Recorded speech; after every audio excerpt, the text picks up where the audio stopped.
කොහොමද ඉතින් යාළුවනේ? ඉතින් අදත් මගේ YouTube channel එකත් එක්ක සෙට් වුණාලා සාදරයෙන් පිළිගන්නවා. ඉතින් අද වීඩියෝ එකක් ගේන්න හදන්නේ පොඩි ටැංකිය විස්තර ටිකකුත් එක්ක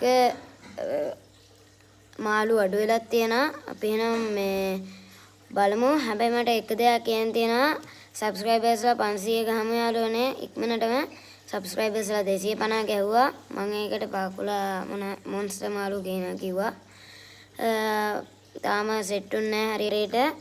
එහෙනම් අපි වීඩියෝට යමු. යාළුවනේ ඔයාලට ටැංකිය දැක්කම ඔයාලට පේන ඇති මගේ ඒන්ජල්ලා මාළු දෙන්න නැහැ කියලා. මොකද කිව්වොත් උන් දෙන පැනලා මේ උඩ කෑල්ල ගලවලා තියෙද්දි උන් දෙන පැනලා හිටියා. එතකොට උන් දෙන මැරුණා. ඉතින් ඒ අඩුපාඩු වලත් එක්ක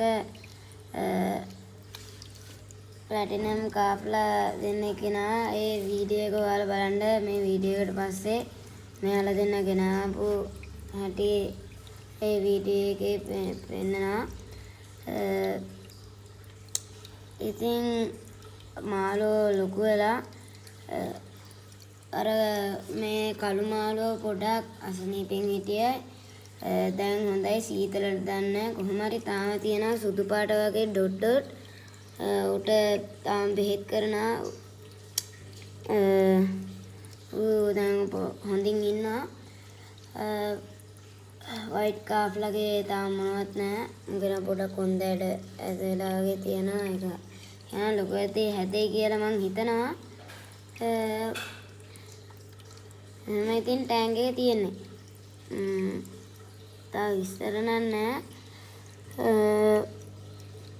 ගෝල්ඩ් ෆිෂ්ලා ලොකු වෙලා දන්න මට පේන්නේ මොකද මට හැම වෙලාවෙම පේන හින්දා මට නම් හැබැයි උන් ලොකු වෙලාද කියලා නම් පේන්නේ ප්ලැටිනම් කාෆ්ලා නම් මං ගෙනාවම මේ ගාන සයිස් තාම පොඩ්ඩක් අත ලොකු වෙලා නැහැ. කළු එක දැනට මාසෙකට විතර කලින් ගෙනාවේ. ඒක මේ පොඩි ටැංකියක දාලා තියෙන හින්දා තාම පොඩ්ඩයි ලොකු වෙලා තියෙන්නේ. I think ටැංකිය ගැන කතා කරන්න තියෙන්නේ එච්චරයි. subscribers 500 ගහමු යාළුවනේ. මම තව වීඩියෝස් දාන්නම්. ඔයාලා subscribe කරන්න බලන ඔක්කොමලා subscribe කරන්න.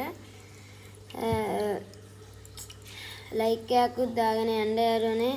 එහෙනම් මං අදට ගියා. bye.